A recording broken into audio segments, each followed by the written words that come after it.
Assalamualaikum warahmatullahi wabarakatuh. Selamat pagi, salam sejahtera bagi kita semua.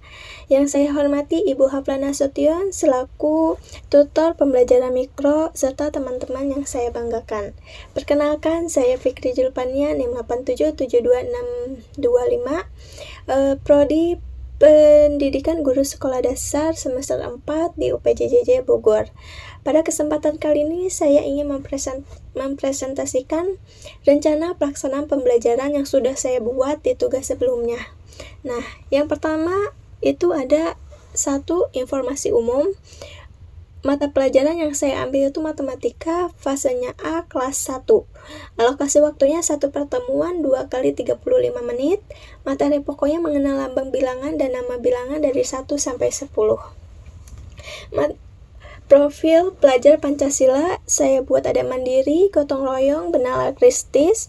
Untuk mandiri bertanggung jawab atas tugasnya sendiri, gotong royong bekerja sama dalam aktivitas kelompok, dan bernalar kritis menghubungkan jumlah benda konkret dengan lambang dan nama bilangan. Yang kedua ada kompetensi inti. A. Capaian pembelajaran pada akhir fase A. Peserta didik dapat menunjukkan pemahaman dan memiliki intuisi bilangan, number sense pada bilangan cacah sampai 20, termasuk membaca dan menuliskan lambang bilangan. Lalu B, ada tujuan pembelajaran TP atau kita sebut 1. Melalui manipulasi benda konkret, peserta didik dapat membilang banyaknya benda 1-10 dengan tepat. Yang 2, melalui permainan kartu, peserta didik mencocokkan nama bilangan dan lambang bilangan 1-10 dengan benar. Yang ketiga, melalui latihan terbimbing, peserta didik dapat menuliskan lambang bilangan dan nama bilangan 1-10 secara mandiri. Lalu ada TP atau target peserta didik. Target kita itu regular atau tipikal umum. Lalu D, model dan metode pembelajaran.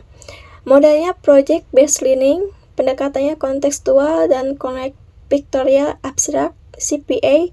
Metodenya permainan, diskusi kelompok, pengamatan dan praktik langsung.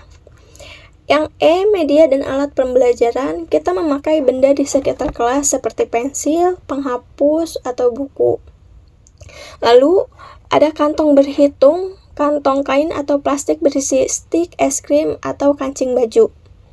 Lalu ada kartu jodoh, kartu bergambar piktorial, kartu angka, lambang, dan kartu kata nama bilangan. Lalu ada lembar kerja peserta didik atau LKPD. Nah, yang ketiga langkah-langkah pembelajarannya. 1. Kegiatan pendahuluan itu 10 menit. Yang pertama, orientasi, guru membuka kelas dengan salam, assalamualaikum, menanyakan kabar, apa kabar hari ini anak-anak, gitu. Dan mengecek kehadiran siswa dengan ceria. Lalu ada persepsi dan motivasi, guru mengajak siswa bernyanyi lagu satu-satu aku sayang ibu atau lagu berhitung lainnya sambil bertepuk tangan. Saya kasih contoh, misalnya. 1, 2, 3, 4, 5, 6, 7, 8. Siapa rajin ke sekolah, cari ilmu sampai dapat. Sungguh senang, amat senang, bangun pagi-pagi sungguh senang. Nah, contohnya seperti itu untuk menyanyikan lagu. Lalu guru menunjukkan jemari tangannya dan bertanya, ada berapa jari di tangan kanan ibu? Contohnya, ada berapa jari di tangan kanan ibu? Nah, anak-anak akan menghitung satu-satu atau anak-anak akan menjawab langsung 5 bu atau 1, 2, 3, 4, 5. Nah, itu berhitung bersama-sama. Lalu ada penyampaian tujuannya.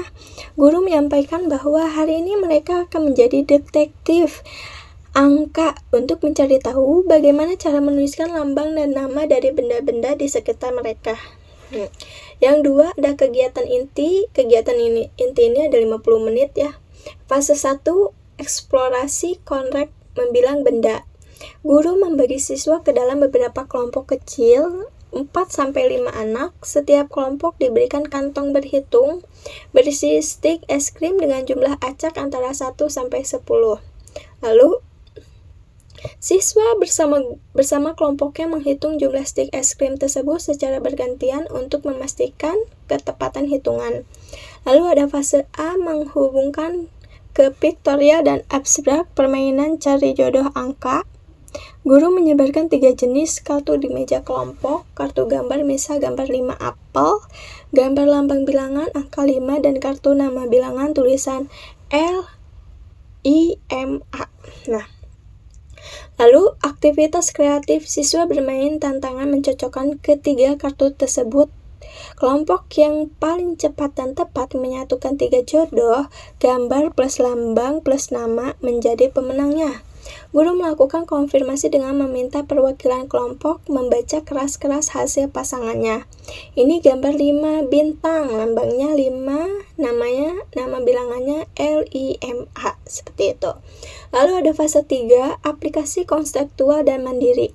Guru mengajak siswa melihat ke sekeliling kelas. Pendekatan konseptual, siswa diminta menuliskan pada LKPD jumlah benda tertentu yang ada di kelas. Contoh, tugas di LKPD, hitung jumlah papan tulis di kelas, ada berapa? Atau hitung jumlah jendela di kelas, ada berapa? Nah, seperti itu. Yang ketiga, kegiatan penutup, ada 10 menit refleksi guru. Guru bertanya kepada siswa, bagaimana yang paling seru hari ini? Apakah ada yang masih bingung membedakan angka dan tulisan namanya? Nah, lalu ada kesimpulan. Guru bersama siswa menyimpulkan perbedaan antara lambang bilangan berupa angka atau simbol seperti 1, 2, 3 dan nama bilangan berupa kata tulisan seperti 1, 2, 3. Guru memberikan apresiasi, pujian, atau tepuk tangan atas kerja keras semua siswa, lalu menutup kelas dengan doa dan salam seperti, terima kasih anak-anak, belajar hari ini kamu semangat sekali, ibu kasih 2 jempol, terima kasih ibu, tepuk tangan, seperti itu. Lalu ada keempat, penilaian atau assessment. Penilaian dilakukan secara menyeluruh, mencakup sikap, performa saat aktivitas, dan hasil tertulis. A. Assessment as learning, penilaian saat proses diri sendiri. Siswa memberikan tanda centang pada gambar emoticon di akhir LKPD. Aku sudah paham lambang dan nama bilangan, aku masih butuh bantuan sedikit. Jadi emoticonnya adalah kalau tanda senyum, berarti aku sudah paham lambang dan nama bilangan, tapi kalau misalkan tidak senyum, berarti itu menandakan anak itu masih butuh bantuan sedikit pembelajaran. B. Assessment for learning, penilaian formatif atau performa dan observasi. Lembar observasi aktivitas kelompok guru, itu ada contohnya, nama siswanya Andi, ketepatan membilang bendanya, dia mampu atau sangat mampu, atau tidak mampu gitu. Nah, kemampuan memasangkan lambang dan nama juga, dia mampu atau masih perlu bimbingan atau kurang mampu, seperti itu. Kerjasama kelompoknya sangat aktif, cukup aktif, atau aktif, bisa. Kriteria, sangat mampu melakukan tanpa kesalahan, mampu melakukan dengan sedikit arahan, perlu bimbingan, membutuhkan bantuan penuh dari guru atau teman. Yang C, assessment of learning, penilaian sumatif hasil akhir, instrumen penilaian tertulis terlampir pada LKPD mandiri. Nah, di sini juga ada soal-soal, contoh soal, dan contoh LKPD-nya. Seperti itu. Mungkin hanya ini yang bisa saya sampaikan, kurang lebihnya mohon maaf. Wassalamualaikum warahmatullahi wabarakatuh. Sampai jumpa kembali.